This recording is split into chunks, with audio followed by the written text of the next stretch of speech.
ಭಾರತ ದೇಶದಲ್ಲಿ highest unemployment ಇದೆ ಇವತ್ತು. ಒಳ್ಳೆ ವಿಚಾರ ಹೇಳಿದಿರಿ. ಕಾರ್ಪೊರೇಟ್ ಇನ್ಕಮ್ ಟ್ಯಾಕ್ಸ್ ಕಮ್ಮಿ ಮಾಡಿದ್ದು 2016ರಲ್ಲಿ, 8 ವರ್ಷ ಆಯಿತು. 8 ವರ್ಷದಲ್ಲಿ ನೀವು ಹೇಳಿದ ಪ್ರಕಾರ ಏನಾದರೂ ಆ ಕಾರ್ಪೊರೇಟ್ ಕಂಪ್ನಿಗಳು ವಾಪಸ್ ಇನ್ವೆಸ್ಟ್ಮೆಂಟ್ ಮಾಡಿದ್ದಿದ್ರೆ ಇಷ್ಟೊತ್ತಿಗೆ ಎಂಪ್ಲಾಯ್ಮೆಂಟು ಕ್ರಿಯೇಷನ್ ಆಗಿ ಅನ್ಎಂಪ್ಲಾಯ್ಮೆಂಟೇ ಇರಬಾರ್ದಾಗಿತ್ತು.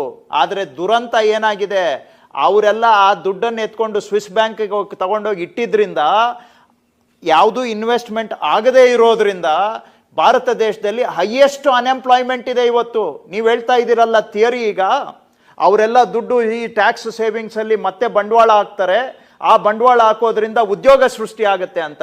ಉದ್ಯೋಗ ಸೃಷ್ಟಿ ಆಗಿದ್ದಿದ್ರೆ ಇವತ್ತು ಹೈಯೆಸ್ಟ್ ಅನ್ಎಂಪ್ಲಾಯ್ಮೆಂಟ್ ಯಾಕಿದೆ ಈ ದೇಶದಲ್ಲಿ? ನಿರುದ್ಯೋಗ ಎಲ್ಲಿದೆ? ಉದ್ಯೋಗಗಳು ಮಾತಾಡ್ತಾನೆ ಇದ್ದೀವಿ, ಚೈನಾಯಿಂದ ಇನ್ವೆಸ್ಟ್ಮೆಂಟ್ ಇಲ್ಲಿಗೆ ಬರ್ತದೆ ಅಂತ.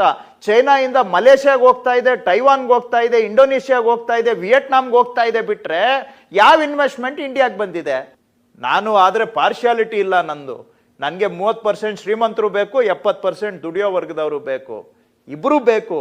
ಆದರೆ ಈ ದುಡಿಯೋ ವರ್ಗದವರಿಗೆ ಕಡೆಗೆ ನಾವು ಗಮನ ಕೊಡ್ತಾ ಇದ್ದೀವಿ. ಯಾಕಂದರೆ ನಮ್ಮ ಎದುರು ಪಾರ್ಟಿಯವರು ಬರೀ ಶ್ರೀಮಂತರಿಗೋಸ್ಕರ ಕೆಲಸ ಮಾಡ್ತಾರೆ, ನಾವು ಉಳಿದವ್ರಿಗೆ ನಾವು ಕೆಲಸ ಮಾಡ್ತಾ ಇದ್ದೀವಿ. ಅಷ್ಟೇ ನಮ್ಮ ವಿಚಾರ.